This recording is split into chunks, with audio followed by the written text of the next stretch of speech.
Chères Beauchampoises et Beauchampois, amis des autres communes, ce soir, nous célébrons 100 ans d'histoire, de votre histoire.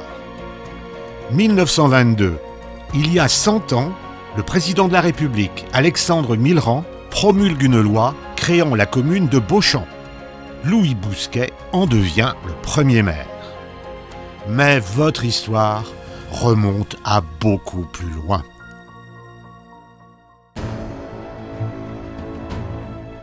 Il fut un temps, il y a des dizaines de millions d'années, où la mer recouvrait tout le bassin parisien, laissant dans le sous-sol de Beauchamp des sables qui ont donné leur nom à une couche géologique.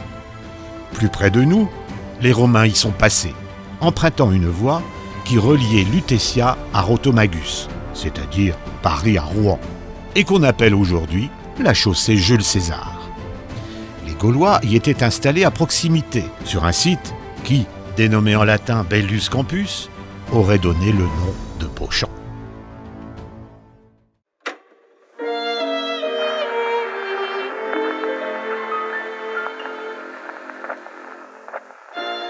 Mais revenons à des temps plus proches. Le 19e siècle vit arriver le chemin de fer. Le 24 février 1804, une machine à vapeur tirant 6 wagons chargés de 60 hommes et de 10 tonnes de minerais effectua un parcours de 15 km entre les forges de Pénidaran et à Bercy.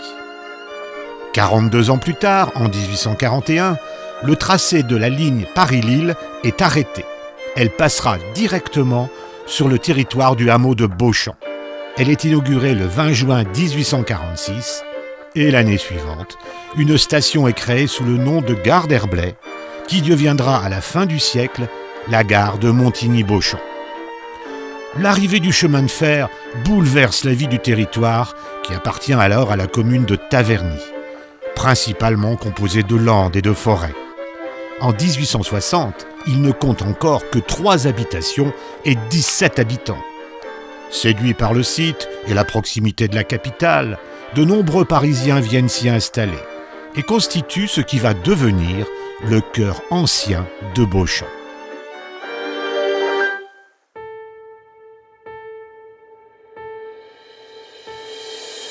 La vie y est paisible, trop peut-être. La population du hameau de Beauchamp est essentiellement citadine. Elle se sent un peu en marge des territoires, avant tout agricoles qui l'entourent, à l'écart du centre et peu aménagée. D'où son aspiration à devenir indépendante. Un comité se forme en 1905 pour obtenir l'autonomie. Il est prêt d'aboutir quand la guerre éclate en 1914. Les hommes sont au front, les femmes assurent l'effort de guerre. Chez les soldats, une chanson va connaître un immense succès. La Madelon, écrite par Louis Bousquet, qui s'est installé à Beauchamp quelques années plus tôt. La Madelon vient nous servir à boire, sous la tonnelle, en frôle son jupon. À la sortie de la guerre, en 1922, Beauchamp devient une commune autonome et Louis Bousquet sera son premier maire. Madelon, Madelon, Madelon, Madelon, Madelon, Madelon.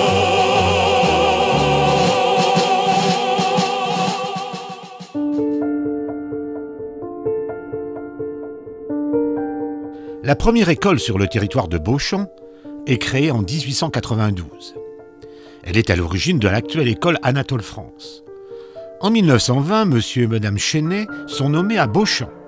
Et en 1922, les classes des garçons sont logées dans des baraques en bois, qui accueillent également les services de la toute jeune mairie. Les enfants trouveront des lieux plus adaptés lorsque sera édifié le groupe scolaire Paul Bert en 1934. À mesure du développement de la ville, les écoles Pasteur, des Marronniers et enfin de la Chenet seront successivement créées.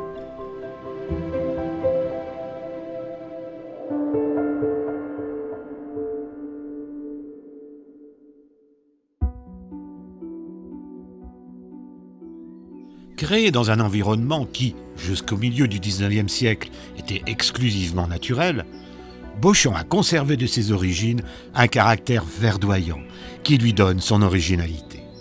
Il subsiste ainsi de la forêt originelle de larges surfaces boisées ayant appartenu au connétable Anne, duc de Montmorency. Ces bois constituèrent pendant longtemps le domaine de la famille Barachin et accueillirent, au début des années 50, le site industriel de la Troisième.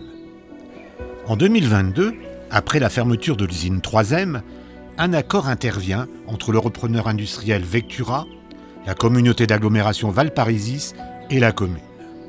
Cet accord a permis la rétrocession à la ville d'une large parcelle entièrement boisée et son ouverture au public dans un cadre aménagé et protégé pour préserver sa richesse écologique.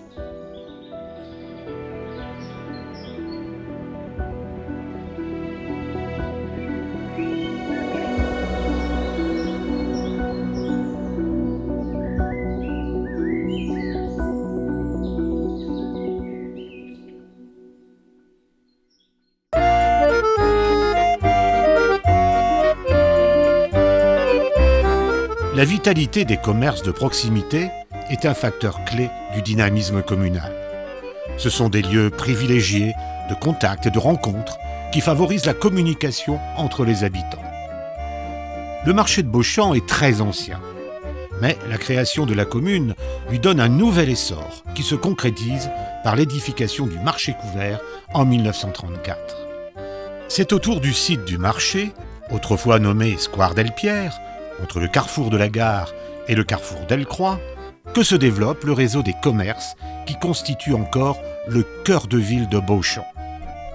Des établissements comme le Trianon ont ainsi traversé le siècle et accueilli les Beauchampois sur plusieurs générations. Témoin de cette position centrale, la salle des fêtes, édifiée en même temps que le marché couvert, demeure un des lieux privilégiés de sociabilité et de découverte culturelle dans la vie municipale.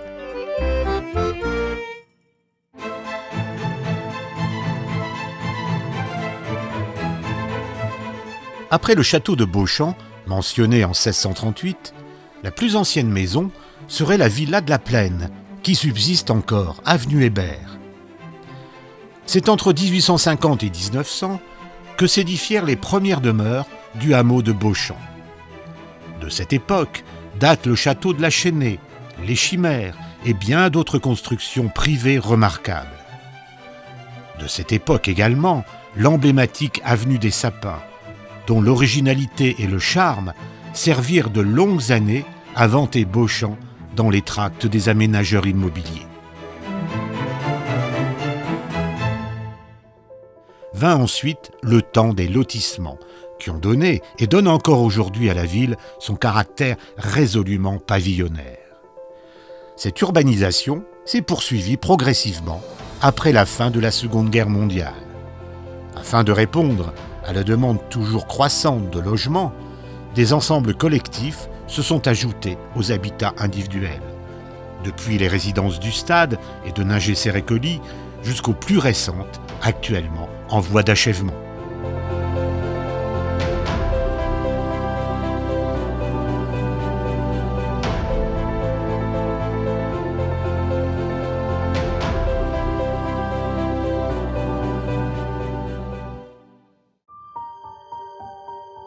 Tout juste rénové cette année, l'hôtel de ville occupe un emplacement du lotissement de la Plaine créé en 1903 par Camille Fuina.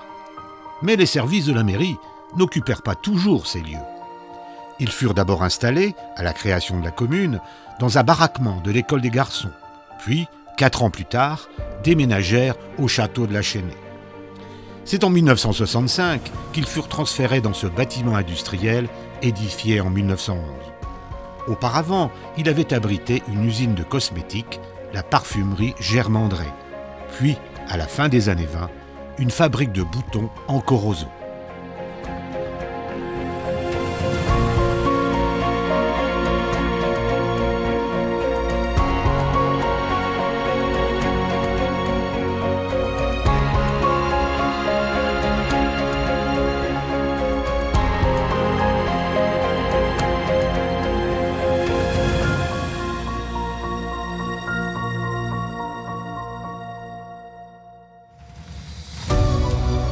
En 100 ans, Beauchamp a su se construire une identité autour des valeurs qui ont présidé à sa création. Au fil des ans, elle a évolué et grandi au rythme voulu par ses habitants, avec le souci de préserver son cadre de vie privilégié, tout en s'adaptant aux enjeux de la société contemporaine. Nul doute que les 100 prochaines années verront, malgré les inévitables difficultés, notre commune trouver la voie du bien vivre pour chacune et chacun des Beauchampois.